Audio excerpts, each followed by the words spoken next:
જય માતાજી મિત્રો, કાલે હું રણુદા ગયો હતો. અમારે એક મહેમાન હતા, એકલા હતા. તે કે ગાડી ચલાવી લેજો તમે, ચલો મારા સાથે. હું રણુદા ગયો હતો. તો ખરેખર રાજસ્થાની લોકો રામાપીરનો માનતા જ નહીં. એ તો એમને બિઝનેસ બનાવ્યો છે રામાપીરનો. તો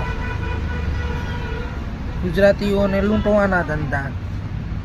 કાલે મેં મારી હગી ઓખે જોયું હતું અને મેં પૂછ્યું હતું દુકાનવાળાને, કીધું ડાયરેક્ટ લાઈનમાં જવું હોય તો કે 500 રૂપિયા વચમાં. તો કીધું છેક મંદિરના દરવાજા જોડે જવા માટે ઓકે 1000 રૂપિયા થાય.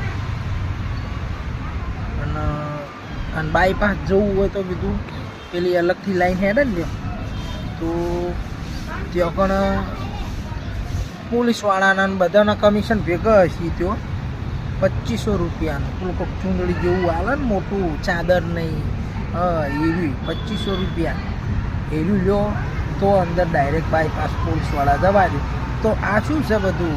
એટલે વસ્તી જો 2500 રૂપિયા આલે, 200 રૂપિયા આલે, 500 રૂપિયા આલે, દર્શન થતા હોય તો હું તો એમ જ કહું કે આખા ગુજરાતી બધા ભેગા થઈ અને જે 2500 છે ને 2500 ભેગા કરો. ભેગા કરી અને રાજસ્થાનવાળાને આપી દો અને આખા રામાપીર વય લાવી દો ગુજરાતમાં.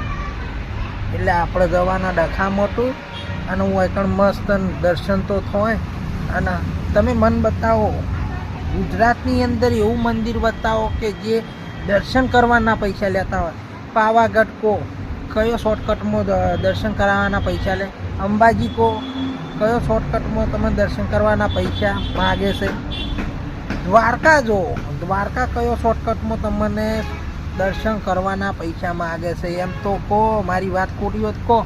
ના, રાજસ્થાની તો લૂંટવા બેઠા હતા. કોઈ એવું નહીં કે શોર્ટકટમાં જવાના દીધો અને હું કોઈ વિરોધ કરું, એવું નહીં. મારું તો કેવું એમ છે કે શોર્ટકટ જ બંધ કરી નાખો. વસ્તી આપોઆપ લાઈનમાં જાય. ચમ આપણે કોઈ શોર્ટકટ નહીં હોય તો અંબાજી, દ્વારકા ઘણાય મંદિર છે, પાવાગઢ, ચોટીલા ઘણાય મંદિરો છે, મોટા મોટા મંદિરો, લાખોની ભીડો ભેગી થાય છે તોય. હા, અને આ તો લૂંટ મોડી છે. રાજસ્થાની ભૂખમરો છે, ભૂખમરો રહે. એ રામાપીર એમના ઉપર રાજી નહીં થયા, રહેવાના નહીં. અને ટૂંક સમયમાં જોજો ત્યાં કામ દુષ્કાળ જ પડવાનો છે.